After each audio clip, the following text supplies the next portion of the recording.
Om Bhurбhuvah Tatsaviturvarenyam Bhargo Devasya Dhimahi Dhiyo Yonah Prachodayantam.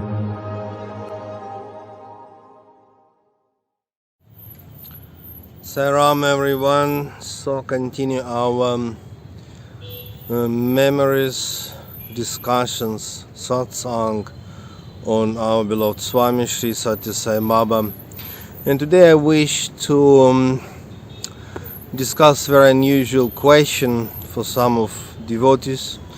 The question is, how can we use our beloved Swami as example? Can Sathya Sai Baba be a role model for us people? Of course, for many devotees, Sathya Sai Baba is the source of grace.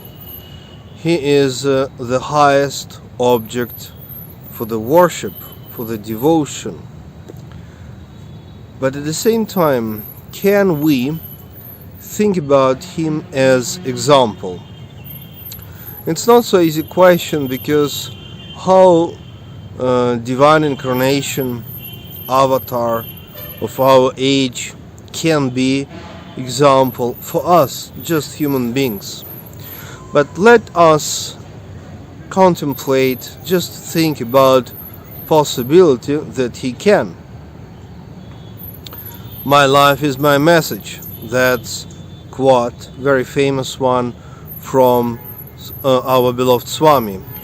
My life is my message. Actually, these words came even from earlier time, from Shirdi Sai time. But Sathya Sai also told us that his life is his message. And the meaning of these words is profound. First of all, it doesn't matter what somebody can say or somebody can preach about, but what is really important, how we live our life. That's the beginning of his example, by the way. Okay, some of us, maybe experts in different scriptures, Bhagavad Gita, Upanishads, maybe Bible, maybe Quran, maybe Torah, maybe some different philosophical systems.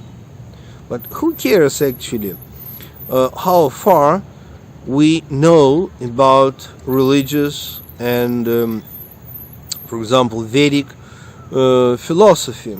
Important is how we live our life.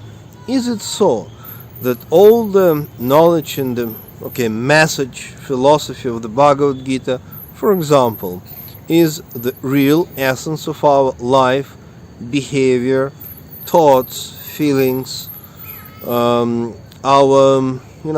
life itself, motivation?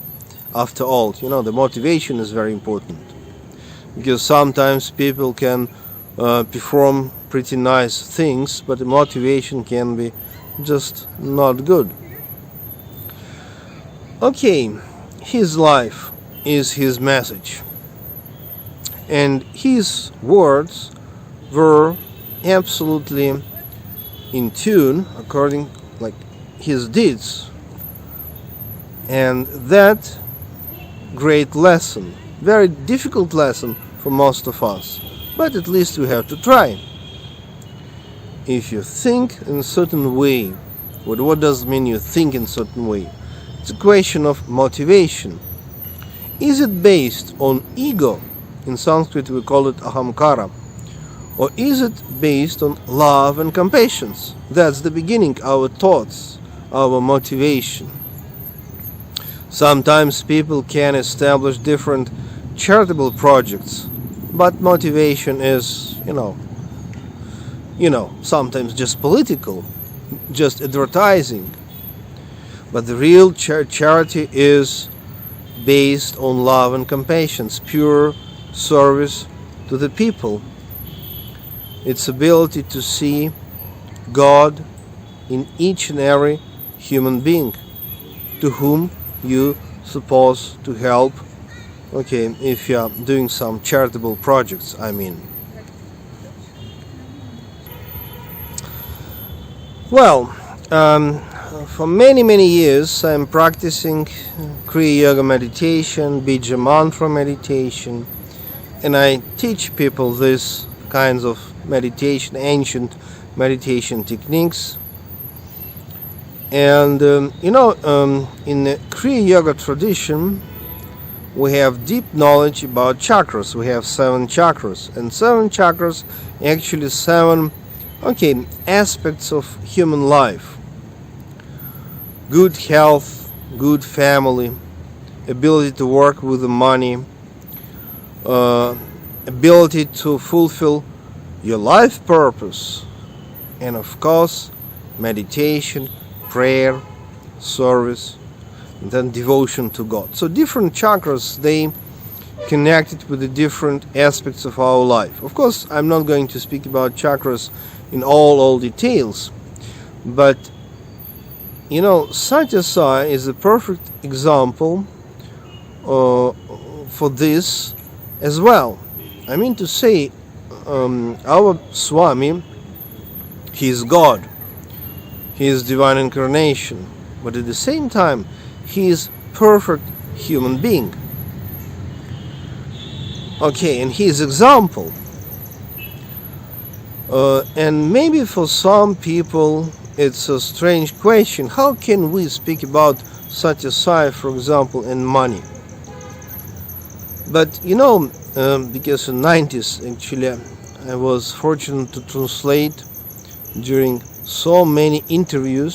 So I was translating for the Russian-speaking groups from different countries, from Russia, Ukraine, Belarus, Kazakhstan, and some other countries, because many people speak Russian language in many different countries. So I was translating, and quite number of times Sathya Sai told us that this social life, this human society, in a sense social reality, created by God.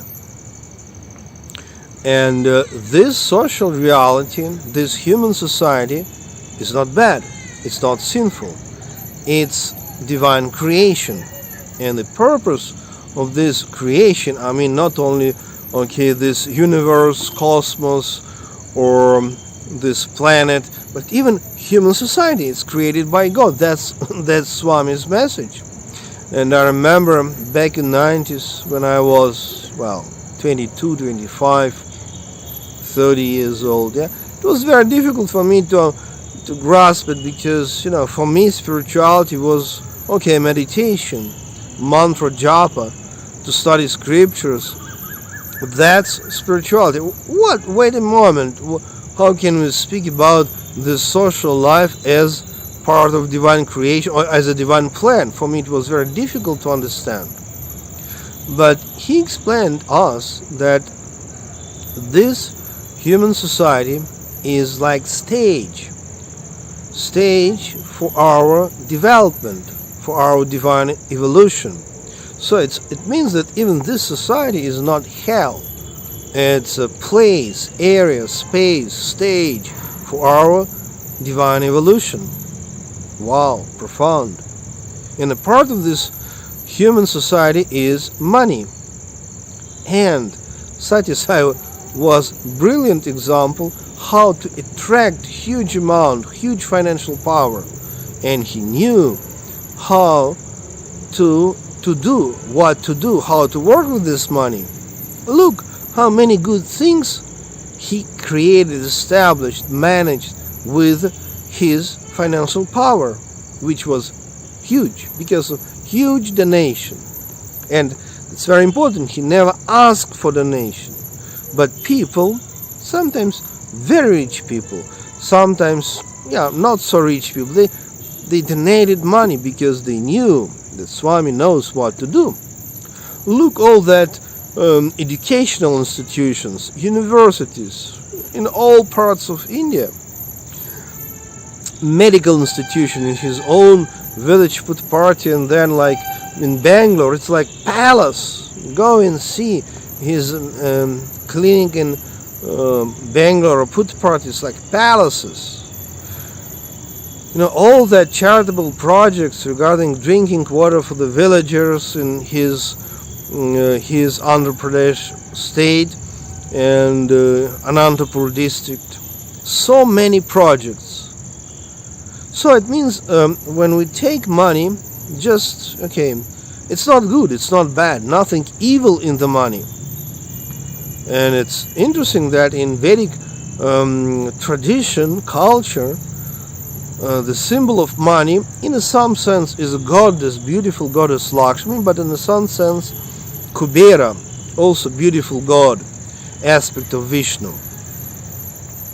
Well, nothing bad, no evil in the money. The evil is in our mind when we don't know how to use the money. And Sathya Sai was example exactly how to use money for the purpose of society and community. Young generation especially. Those who need this help and support. Okay, let us speak about Sathya Sai as a brilliant example, when we speak about family. Sathya Sai was not married, so no family, no children. But look how he respected his parents. Great example, his parents. And it's interesting, if you learn Sathya Sai biography, you easily know that when Sathya Sai, was teenager or very young, it was very difficult for his parents and relatives to understand the mission and the greatness of Sathya Sai. And in the very beginning, some of his relatives even rejected him. Of course, later they understood. But it took time. But his respect was huge. That's the reason why when his father and later on mother passed away, he established, created, constructed tomb for them. And this also place of pilgrimage for the Sai devotees. And this tomb is just very near, next to the ashram, Puttaparthi ashram.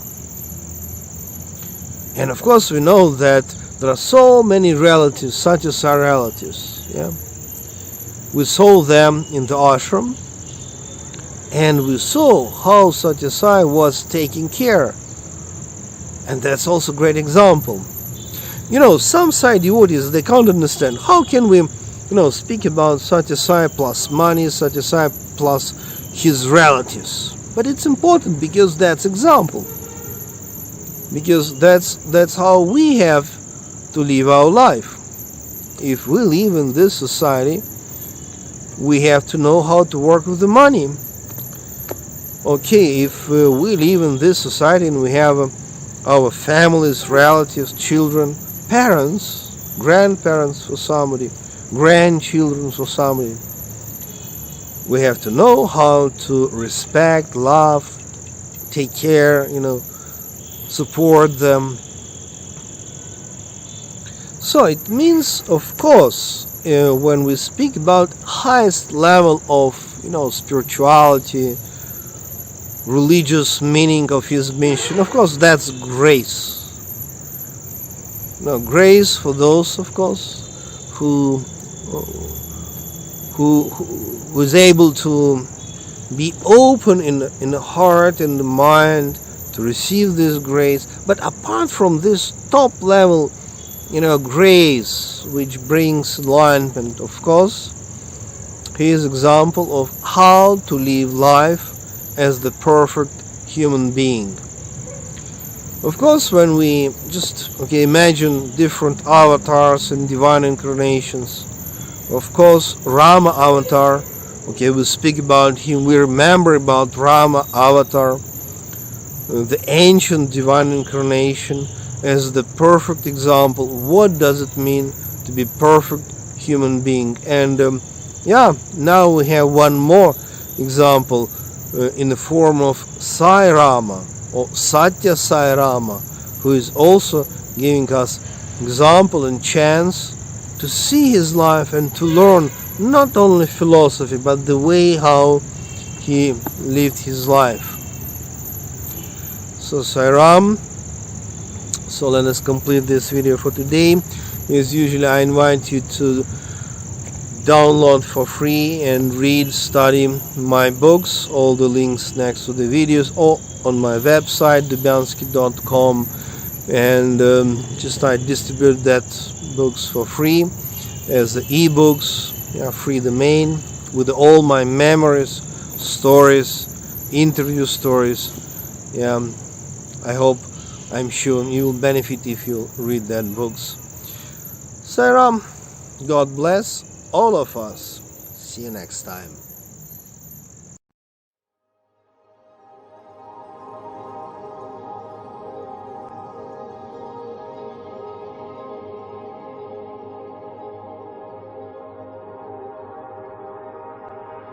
ॐ भूर्भुवस्सुवहं तत्सवितुर्वरेण्यं भर्गो देवस्य धीमहि धियो यो नः प्रचोदयात्